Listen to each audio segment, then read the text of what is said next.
शुरुआत नई शुरुआत और एक बार फिर से शुरू करते हैं हम हमारी क्लास, ऑनलाइन क्लास। मैं जितेंद्र जोशी कैमरे के पीछे से आपके सामने उपस्थित हूँ, केवल मेरे हाथ और मेरा पेन।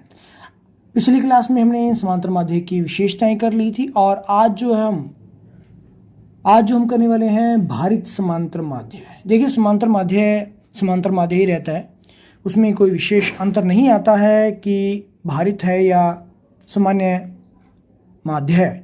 लेकिन भारित समांतर माध्य में एक ही चीज जुड़ती है जो कि उसके नाम के अनुसार हमें पता लग रही है, वो है भारित। तो आज का हमारा टॉपिक है भारित समांतर माध्य।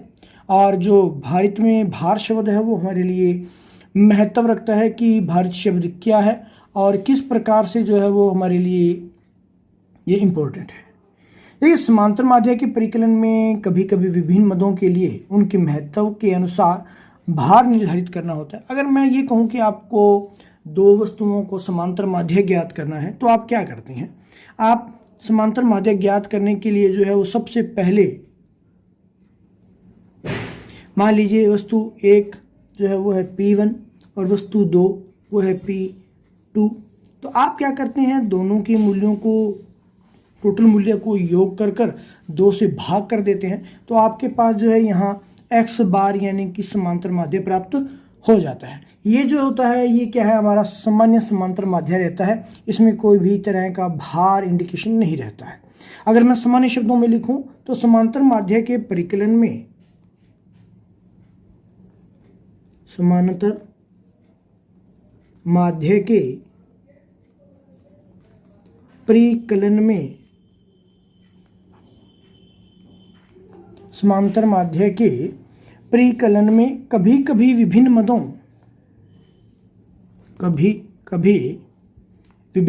के लिए विभिन्न मदों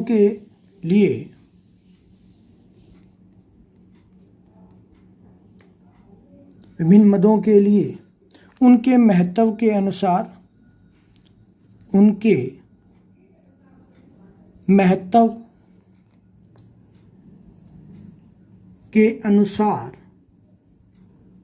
किसके अनुसार? उनके महत्व के अनुसार भार निर्धारित करना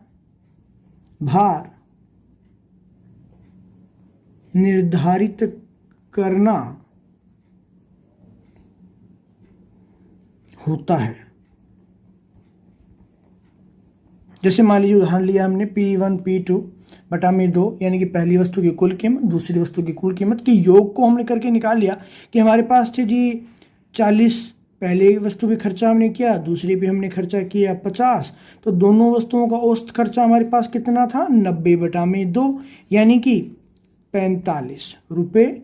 45 में ये कह सकता हूँ कि औसत जो हमारे पास व्यय था वो था 45।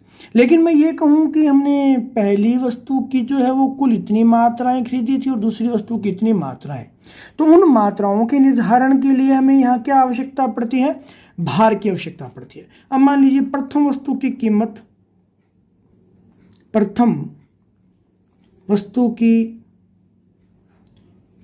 कीमत क्या है?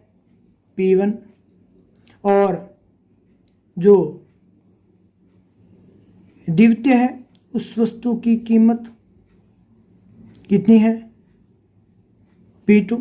अब ये मैं कह दूं कि प्रथम वस्तु की कीमत के साथ साथ यहाँ क्या है? प्रथम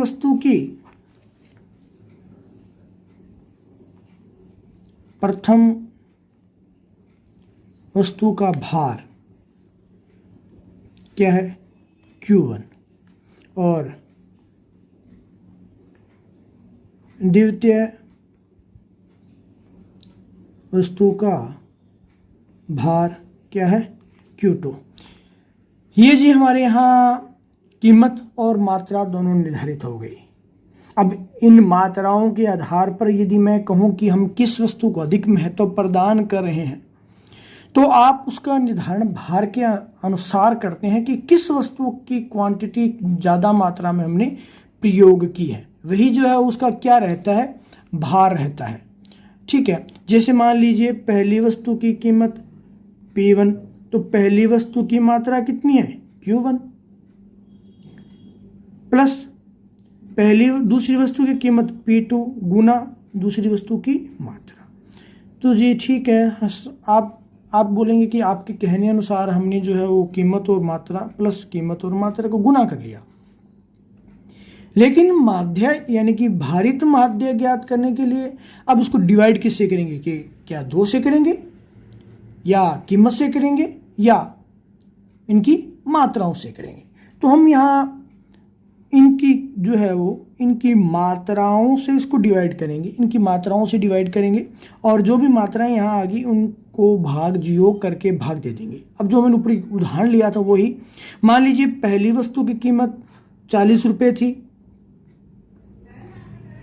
और दूसरी वस्तु की कीमत जो है वो 50 रुपये थी, लेकिन पहली वस्तु की हमने मात्रा खरीदी 2 किलो और दूसरी वस्तु की जो मात्रा हमने खरीदी वो खरीदी 3 किलो। बटा में क्या आने वाला है, इनकी मात्राएं, यहाँ पे Q1 क्या है 2, यहाँ Q2 क्या है 3, इन दोनों का योग। तो अब हम क्या करेंगे, इनका गुना कर देंगे, 40 दूना 80 प्लस 5 दिए 15 यानी कि 150, 150 और 2 और 3 5, इनका योग कर लेते हैं हम 230 में जो हम 5 से, क्योंकि मात्राएं हमारे पास कितनी थी 2 किलो और 3 किलो, इनसे जो हम क्या दे देते हैं भाग, तो हमारे पास क्या उत्तर आ जाएगा 5 चौके 20 और 5 छक्के 30। यहाँ और यहाँ में देखिए अंतर कितना आ रहा है, 1 पॉइंट का अंतर आ रहा है, क्योंकि सामान्य जो समांतर माध्य था उसमें उत्तर आ रहा था 45, जबकि भारित समांतर माध्य का उत्तर आ रहा है 46। ये केवल हमारी कक्षा के अनुसार यानी कि कक्षा 11 के अनुसार ही महत्वपूर्ण नहीं है, या कॉलेज की सांख्यिकी की पुस्तक के अनुसार ही महत्वपूर्ण नहीं है। आमतौर पर रेलवे और एसएससी के एग्जाम्स में जो है भारित समांतर माध्य ज्ञात करने के लिए पूछा जाता है और वहाँ विद्यार्थियों में मोस्टली यही जो है वो कन्फ्यूजन रहता है कि डिवाइड किससे करना है, P से करना है, Q से करना है या 2 से करना है। तो वहाँ हमें जो है मात्राओं से डिवाइड करना रहता है। अगर मैं सामान्य समांतर माध्य अगर मैं सूत्र लिखूं, ये तो हमारा सामान्य सूत्र था, अगर मैं ये कहूं कि जी अगर इसका वास्तविक सूत्र क्या होने वाला है, तो वहाँ जो हम प्रत्येक वस्तु के भार को W से प्रस्तुत करते हैं। तो यहाँ पर भारित समांतर माध्य बराबर रहेगा W1 x1 plus W2 x2, यानी कि W1 और x1 में क्या है, यहाँ मल्टीप्लाई हो रहा है, प्लस जितने भी आपके पास हैं उतने सब के सब जो हैं वो जुड़ जाएंगे Wn और xn, डिवाइड वहाँ हमने किससे किया था, Q से, Q यानी कि मात्रा थी और यहाँ हम क्या ले रहे हैं भार, इसलिए जो मैं आता हूँ यहाँ पे भार पे, तो W1 plus W2 plus dash dash dash plus Wn, यानी कि जितनी भी आपके पास W यहाँ उपलब्ध है वो। तो इसका फाइनल जो है हम हल क्या लिखने वाले हैं, तो हम इसका फाइनल हल जो है वो लिखेंगे सिग्मा W x बटा में सिग्मा W। इसको हम जो सीधा लिख लेते हैं, क्योंकि हमारे पास भार दिया रहता है, x दिया रहता है, तो हम भार और उसको x से गुना कर लेते हैं, उनका योग करते हैं और इधर क्या हम सीधे भार को जोड़ के उसे डिवाइड कर देते हैं। ये क्वेश्चन आमतौर पर आपके पास जो है सारणी के रूप में रहते हैं। अब कुछ एक महत्वपूर्ण तथ्य है इस चैप्टर से जुड़े हुए, इस भारित समांतर माध्य से जुड़े हुए। जो सबसे महत्वपूर्ण तथ्य है वो है कीमत वृद्धि का, कि अगर किसी वस्तु की कीमत में वृद्धि होती है यानी कि बढ़ोतरी होती है, तब जो है हम इस तरीके का प्रयोग करना पसंद करते हैं। तो आमतौर पर पूछा जाता है कि भारित समांतर माध्य का प्रयोग कब किया जाता है, कि जब वस्तुओं की कीमतों में वृद्धि होती है तब किया जाता है। जी हाँ, आप स्क्रीनशॉट ले लीजिए आप, तो आपने स्क्रीनशॉट ले लिया होगा। आप इसी तरीके से हमारे साथ बने रहें, वीडियो को लाइक शेयर करना न भूलें और चैनल यदि अभी तक आपने सब्सक्राइब नहीं किया है तो चैनल भी सब्सक्राइब कर लें।